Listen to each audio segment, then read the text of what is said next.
రమాలా collections ఫిబ్రవరి 7న దిల్సుఖ్ నగర్ లో గొప్ప ప్రారంభం. గ్రాండ్ ఓపెనింగ్ సందర్భంగా ప్రతి ఒక్క బిల్లింగ్ కి ఒక ఆశ్చర్యకరమైన బహుమతి. సింగిల్ ఉమెనా కనిపించకూడదు, బయటే కనిపించకూడదు, వీడియోలు చేయకూడదు, పోస్టుల్లో రాకూడదు, డ్రెస్సింగ్ జడ్జిమెంట్ అన్నీ ఉంటాయి. కుంకుమ పెట్టుకోకూడదు, గాజులు వేసుకోకూడదు, అవన్నీ మనం పెట్టుకున్నది అని నా ఫీలింగ్. దేవుడు ఎక్కడ వచ్చి ఇలా అయిన తర్వాత మీరు గాజులు వేసుకోకూడదు, చీరలు కట్టుకోకూడదు, మీరు డ్రెస్ వేసుకోకూడదు, వాళ్ళ ఆయన కట్టిన తాలే వేసుకోకూడదు అవన్నీ అని అంటే, అవన్నీ నాకు తెలిసి ఎప్పుడో ఓల్డ్ థింగ్స్ అవన్నీ. అండ్ చాలా మంది చాలా రాసుకుంటు సురేఖవానికి మళ్ళీ పెళ్ళంట, పెళ్లి చేసుకుందా, ఏది కుంకం పెట్టుకున్నందుకు. But it was all my force. నువ్వు పెట్టుకో, మా ఫాదర్ చనిపోయినప్పుడు she was just 36 or 35 years old అంతే. సో అప్పుడు అవన్నీ చూడాల్సిన ఏజ్ కాదు. అండ్ మనం అలాంటి జనరేషన్లో కూడా లేము. కరెక్ట్. సో అందుకు ఐ ఆల్వేస్ టోల్డర్, ఫస్ట్ కొన్ని రోజులు పెట్టుకోలేదు ఆవిడ కూడా, అందరు ఏమనుకుంటారు అన్న ఫీలింగ్లో. So I had to force her. గుడికి వెళ్ళినా ఇప్పుడు okay, she realized and she is only putting.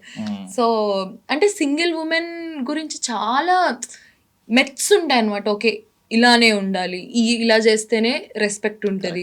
But అట్లా ఏం ఉండదు. ఆవిడ అలా చేయట్లేదు కాబట్టే ఆ నెగిటివిటీని ఏమో మేబీ. కరెక్ట్. నాకు తెలిసి ఆవిడ స్ట్రెంగ్త్ అంతా అంటే పైకి స్ట్రెంగ్త్ అంటే ఫిజికల్ స్ట్రెంగ్త్ కాకుండా మెంటల్లీ చాలా స్ట్రాంగ్ ఉంటారేమో నాకు తెలిసి. ఇన్ని చూసారు కదా, ఇన్ని ఫేస్ చేసుకుంటూ వచ్చారు కదా, నాకు తెలిసి మీకు ఎంతో కొంత అది మిర్రర్ ఇమేజ్ అవుతుంది, మీలో వస్తూ ఉంటుంది, కలిసి ట్రావెల్ చేశారు కాబట్టి. అంటే ఒక ఉమెన్ని అంత స్ట్రాంగ్గా నా లైఫ్లో నేను చూసింది అంటే ఆబ్వియస్లీ మా మదరే కదా. సో అలాంటి సిచ్యువేషన్స్లో అనిపిస్తుంది అనమాట, వెన్ ఐ ఫీల్ లో ఆవిడే అంత స్ట్రాంగ్ ఉంది కదా, నాకేంటి అని చెప్పి దట్స్ లైక్ ఒక ఎనర్జీ అనమాట అది. సో అంత స్ట్రాంగ్గా ఉండడం కూడా ఇస్ వెరీ గ్రేట్. స్టిల్ ఆ కమెంట్స్ వినిపిస్తున్నాయా, లైక్ అమ్మ కూతురు కాకుండా అక్క చెల్లి ఇంటర్వ్యూలో మీరే అన్నప్పుడు ఇంకా బయట ఎందుకు అన్నారు, అది ఇంకా ఇట్లా గో అని. మేబీ నాకు పెళ్ళై పిల్లలు పుట్టినా కూడా అంటారేమో. మీకు ఒరిజినల్ రిలేషన్ ఏంటంటే మదర్ దేవుడిచ్చిన రిలేషన్, ఈ రక్త సంబంధం కాకుండా మీరు ఎలా ఫీల్ అవుతారు మీ మదర్ పేరు వినగానే, మీ మదర్ కనిపించగానే? బెస్ట్ ఫ్రెండ్ అంటే మోర్ దెన్ బెస్ట్ ఫ్రెండ్. ఇప్పుడు నా మనిషి అని కొంతమంది ఉంటారు కదా, అది అంటే అమ్మ కాదు, బెస్ట్ ఫ్రెండ్ కాదు, అది పేరు పెట్టలేని బంధం అనమాట. అంటే ఎవ్రీథింగ్, అంటే అన్నీ, ఇంకా నాకు అన్నీ, నేను కూర్చొని ఏడవాలన్నా, ఏదైనా ఫస్ట్ హ్యాపీ విషయం చెప్పాలన్నా, anything it's her. Okay. So actually చెప్పడం మర్చిపోయిన, అమరావతికి ఆహ్వానం అనే సినిమా ద్వారా ఇవిడ ముందు లాంచ్ అయిపోయారు. సో వచ్చేసారనమాట, వచ్చేస్తున్నారు. సో మా ఐ డ్రీమ్ కూడా ఇవిడికి ఆహ్వానం పత్రిక పంపితే వచ్చి కూర్చున్నారు. సినిమా గురించి చెప్పాలి కాబట్టి, ఏ సినిమా ప్రమోషన్స్ అనేది 13th మీ అందరి ముందు ఒక రోజు ముందే వస్తున్నారు. మీ లవ్ ని ముందే చూపించేయండి, వ్యాలంటైన్స్ డే చూపించండి ప్లీజ్. ఏంటి ఆ రోజు ఏంటి, హగ్ డే ఏదో ఉంటది అనుకుంటారు, ప్రపోజ్ డేనా 13th అంటే ఏదో ఉండదు. మాకైతే అమరావతికి ఆహ్వానం డే. బట్ ఎప్పటివరకు ఎప్పుడైనా వ్యాలంటైన్స్ డే సెలబ్రేట్ చేసుకున్నారా? మమ్మీతోనే. ఎలా ప్రపోజ్ చేస్తారు మీ మమ్మీ? ప్రపోజ్ మీన్స్ అంటే మీ లవ్ ని ఎక్స్ప్రెస్ చేయడం, ఎలా ఎక్స్ప్రెస్ చేస్తారు ఎప్పుడైనా? అలా ఏం లేదు, నార్మల్ గా ఇద్దరం ఐ లవ్ యూ చెప్పుకుంటాం అంతే. ఎక్స్ప్రెస్ చేసి ఏమో, యాక్చువల్లీ నాకు ఇప్పటివరకు బ్రెయిన్ లో కూడా లేదు. బట్ జనరల్గా మనం చేసే యాక్షన్స్ బట్టే కదా, ఇట్స్ నాట్ లైక్ వన్ డేలో మీరు చెప్పేది. అంటే మదర్ కనే కాదు, అది మీ బాయ్ ఫ్రెండ్ అవని, హస్బెండ్ అవని, if they really love you, అది ఎట్లా అంటే అది ఒక్క సింగిల్ డేలో ఎక్స్ప్రెస్ చేసేది కాదు కదా. So I think Valentine's day something stupid. Okay, ఇదే మీ బిలీఫ్? ఓకే, అంతే కదా. అది ఒక్క రోజులో లవ్ అంతా సెలబ్రేట్ చేసుకుంటే మరి ఇయర్ అంతా ఎట్లా? సో నాకు ఎందుకో మీనింగ్లెస్ అనిపిస్తుంది వ్యాలంటైన్స్ డే. ఓకే, అంటే మీరు అన్నారు మోర్ దెన్ ఏ బెస్ట్ ఫ్రెండ్ అన్నారు కదా.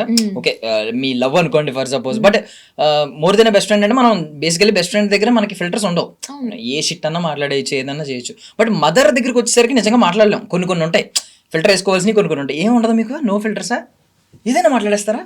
ఇప్పుడు సపోజ్ ఒక అబ్బాయి నచ్చాడు, అలా రోడ్డు మీద వెళ్తుంటారా, ఇద్దరం కలిసి అనుకుంటాం, బట్ బాగున్నాడు. If we go out somewhere and somebody is actually looking nice, అమ్మ చూడు బాగున్నాడు, మా అమ్మ కూడా ఇంటి చూడు బాగున్నాడు. వాట్ ఇఫ్ ఇద్దరు బాగున్నాడు అంటే ఇద్దరు బాగున్నాడు అంటే బాగున్నాడు అంతే. జస్ట్ స్టాక్ చేద్దామని సరదాగా అనుకుంటారా? కొంచెం స్టాక్ చేద్దాం తెలియకుండా, కొంచెం అబ్జర్వ్ చేద్దాం, కొంచెం ముందుకు వెళ్దాం, అక్కడ దాకా వెళ్ళి చూద్దాం. ఆ ఛాన్స్ మాకు ఈ మొహాల వల్ల దొరకలేదు. యా. అండ్ సురేఖవాణి కూతురు అనేది ఏమన్నా స్టార్టింగ్ లో కొంచెం ఇబ్బంది అయిందా? బికాస్ మీకు అంటూ ఒక ప్రైవేట్ లైఫ్ అనేది ఇబ్బంది ఫస్ట్ నుంచి లేదు. సో ఏమన్నా ఇబ్బంది పడ్డారు స్టార్టింగ్? అంటే ఇంటర్లో చేయాల్సినవన్నీ, కుర్రతనాల్లో చేయాల్సినవన్నీ చేసినప్పుడు గుర్తుపడతారు కదా, సురేఖవాణి కూతురు, అదిగో సురేఖవాణి కూతురు. Or if I travel somewhere కొన్నిసార్లు, అదిగో సురేఖవాణి వాళ్ళ కూతురు సుప్రీత అన్నప్పుడు నేను ఏదైనా చెయ్యాలనుకున్నా కూడా ఆగిపోతాను అనమాట. సో అది ఆల్వేస్ చిన్నప్పటి నుంచి అది ఉన్న బౌండరీనే. బట్ చిన్నప్పుడు ఎవరైనా గుర్తుపట్టలేదు, because I was not on social media. Social media వచ్చిన తర్వాత అందరికి నా మొహం తెలియడం వల్ల అది కొంచెం ఎట్లయిపోయింది అంటే కీ అయిపోయింది నాకు. ఇలా తాళం వేసేసుకొని పెట్టేసుకున్నాను. బట్ బిఫోర్ దట్ ఏమన్నా ఇలాంటివి మమ్మీకి తెలియకుండా బంకులు కొట్టడం, స్కూల్ బంక్, కాలేజ్ బంక్ కొట్టి సినిమాలకు వెళ్ళడం, ఇలాంటివి ఏమన్నా జరిగినాయా? ఏదైనా మమ్మీకి చెప్పేవారా నిజంగా? అంటే ఫస్ట్ ప్రాబ్లమ్ వస్తే ఆవిడే కదా సాల్వ్ చేయాలి. అంటే ఇప్పుడు టీనేజ్ లో ఓన్లీ చేసింది ఏంటి అంటే నైట్ టైం కార్ తీసుకొని బయటకు వెళ్ళిపోయేవాళ్ళం. మమ్మీ పడుకుంటది కదా, సో మమ్మీ పడుకున్నప్పుడు నైట్ ఇప్పుడు మా జనరేషన్ స్నీక్ అవుట్ చేసి అలా కార్ రైడ్ వెళ్ళేసి వచ్చేవాళ్ళం. అదొకటే. అది తర్వాత మొన్న చెప్తాం దొరకలేదు ఎప్పుడు? లేదు, లక్కీగా. ఓకే, మధ్యలో లేచినా పడుకుని ఉంటది అనుకునేవారేమో, మధ్యలో లేవలేదేమో. అంటే మీరు మేబీ ఎర్లీగా వచ్చేయడం వెంటనే కరెక్ట్ గా 4:30 కల్లా వచ్చేదాన్ని. సో పెద్ద ఎప్పుడు దొరికింది అంటే మా అమ్మ పడుకుంటే లెగదు, డీప్ స్లీప్ లో ఉంటుంది. సో అది నాకు అడ్వాంటేజ్ అయింది. సో తర్వాత చెప్పాను 2-3 సార్లు వెళ్ళాను అని. తర్వాత ఏమలేదు, ఎందుకంటే అది కొన్ని సంవత్సరాల తర్వాత చెప్పాను కాబట్టి. ఇంటెన్సిటీ లేకపోతే తగ్గి ఇంటెన్సిటీ ఏమన్నారు. బట్ బేసికల్లీ మనం ఏమంటాం, ఇంట్లో వాళ్ళకి చెప్పి వెళ్ళాలి అంటాం. ఇంట్లో వాళ్ళకి చెప్పేంటి, మీరు మీ మదర్ కలిసే ట్రావెల్ చేస్తున్నారు చాలా. ఇప్పుడు ప్రతి మీరు ఎక్కడికి వెళ్ళినా, బ్లాగ్స్ చేసినా, ఏం చేసినా వెళ్తున్నప్పుడు కూడా కమెంట్స్ చేస్తున్నారు ఈవెన్. సో ఇలాంటి వాళ్ళ గురించి మీరు ఏమంటారు అసలు? వాళ్ళు వెళ్ళలేక కుళ్ళుతో మా మీద ఏడుస్తున్నారేమో, simple as that. But still అంటే if you take up seriously అంటే ఈ టాపిక్ ని. And for more videos, please subscribe to iDream. Please subscribe to iDream. Please subscribe iDream. And please subscribe to iDream. For more videos, subscribe to iDream. please like, share and subscribe to the channel. Congratulations, iDream. Subscribe to iDream. Subscribe to iDream. So subscribe to iDream Media. iDream ki iDream team andarki huge congratulations. Please subscribe iDream Media. Please subscribe to iDream. Subscribe iDream. Please subscribe to iDream. iDream అంటే నా కళల channel subscribe చేసుకున్న నోరు తిరుగుతలేదు, మీరైతే గంట గుర్తు కొట్టండి. For more such videos, please subscribe to iDream. Subscribe to iDream. Please subscribe to iDream. Please subscribe iDream Media. Please do subscribe to iDream. Please subscribe to iDream Media. For best entertainment and information, please subscribe iDream. And don't forget to subscribe to iDream.